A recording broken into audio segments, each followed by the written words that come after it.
Maître Bamba, votre client Guillaume Soro hier a été condamné à 20 ans de prison en Côte d'Ivoire. D'abord, quelle a été sa première réaction? Imperturbable, serein. Parce qu'en réalité, comme vous le savez, cette décision n'aurait pas dû être rendue. Ce jugement n'aurait pas dû se faire. Et naturellement, cette audience n'aurait pas dû se tenir. Donc, il est serein. C'est comme si, en fait, l'affaire n'avait jamais existé, en réalité. Ça veut dire quoi? Ça veut dire qu'il il y a quand même une condamnation. Ça veut dire qu'il n'a pas l'intention de se rendre à la justice ou de se soumettre à ce jugement?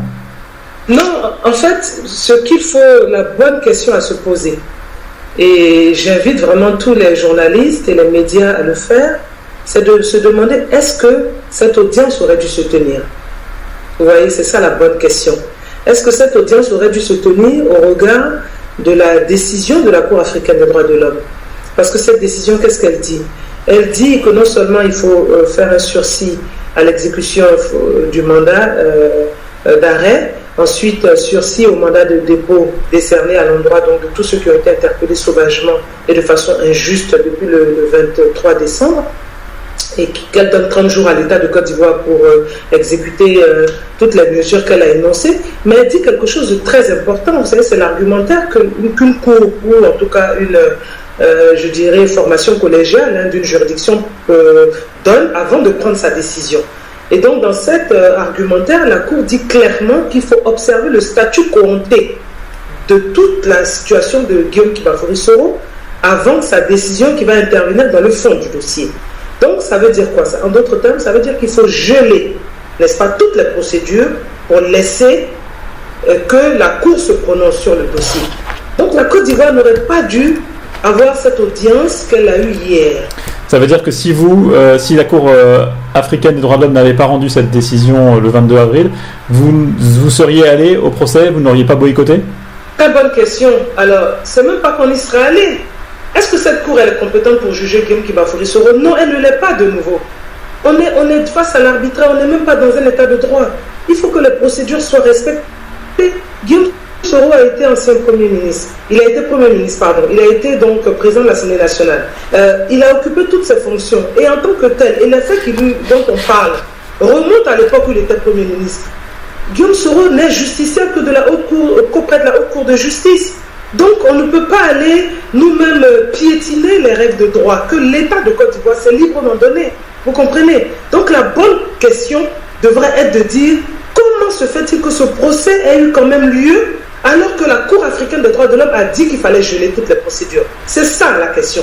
Donc, pour nous, ce procès, il n'a jamais eu lieu. Il n'existe pas. Il est nul et de nul effet.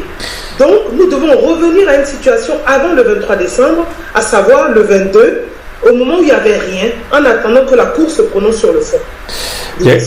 Guillaume Soro a affirmé que Alassane Ouattara soumet la justice à sa botte. De quels éléments dispose-t-il et de quels éléments disposez-vous pour affirmer ça? De toute la procédure. Regardez, une affaire, d'abord, première chose, je ne parle même pas de tout ce qui s'est passé concernant M. Guillaume Kibafori Soro. Je parle d'abord de tous ceux qui ont été interpellés.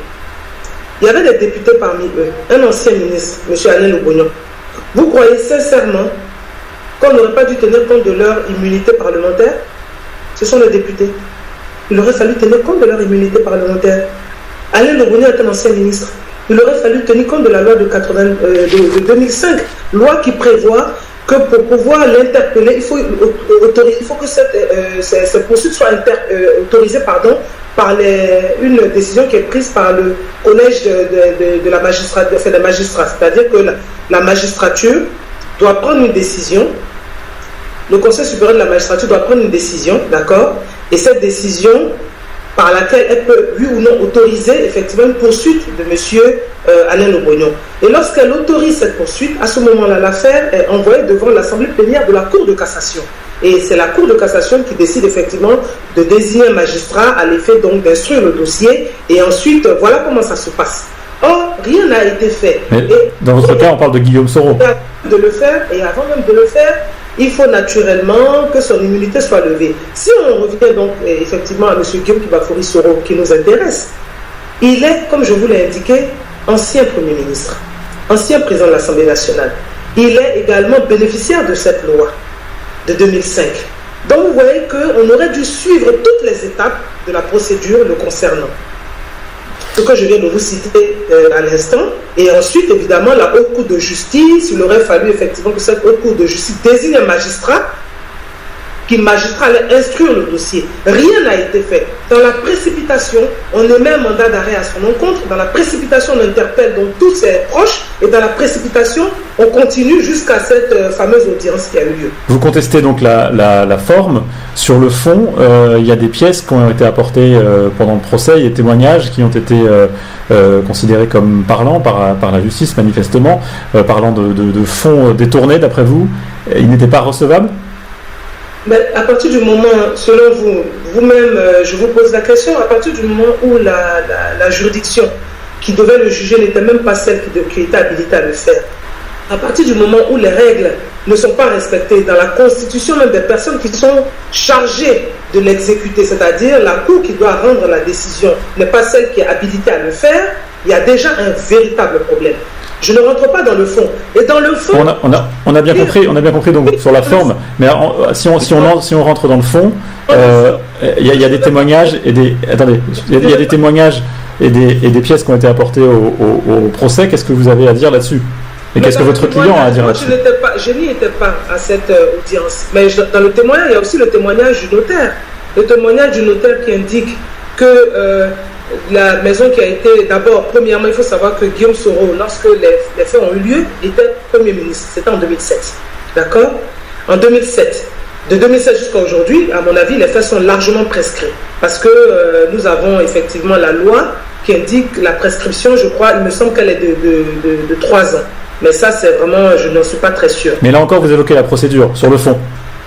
De 3 ans. Et si la prescription elle est de 3 ans, ou voire même de 10 ans, vous imaginez que pour les faits qui remontent depuis 2007, nous sommes aujourd'hui à 13 ans. Donc, voilà. Première chose. Deuxième chose, Guillaume Soro, lorsqu'il reçoit cette maison, il reçoit cette maison dans le cadre d'une libéralité qui est faite sous le président Laurent Gbagbo, président de la Côte d'Ivoire. Alassane Ouattara était opposant à ce moment-là. On est bien d'accord. Donc, dans le cadre du principe de la continuité de l'État, comment Alassane Ouattara, président, aujourd'hui, peut revenir sur des faits qui sont survenus au moment même où lui n'était pas président de la République de Côte d'Ivoire? On est dans le fond, là, monsieur. Comment est-ce possible? Comment est-ce possible? Par quelle magie judiciaire pourrait-il revenir sur un dossier qui a eu lieu sous la présidence de son prédécesseur? C'est quand même extraordinaire. Ça, c'est la deuxième chose.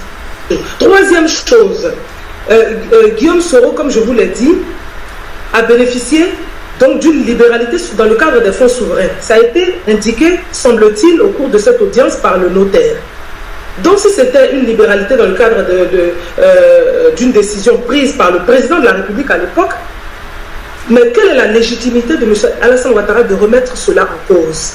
Donc vous voyez, on a tellement de choses à dire dans le fond du dossier, mais je n'ai pas envie d'évoquer avec vous le fond du dossier parce que la forme est tellement grave, l'irrespect de la forme est tellement grave que pour moi, rien que ça mérite de ne même pas considérer la décision qui a été rendue hier par le tribunal correctionnel d'Abidjan. Et donc sur les accusations, votre client ne les niez pas, vous ne les soutenez pas? Mais notre client n'a rien à se reprocher. Notre client n'a rien à se reprocher, je viens de vous en faire la démonstration. Notre client n'a rien à se reprocher, je viens de vous en faire la démonstration. Je vous ai dit que dans le fond, il y a tellement à dire.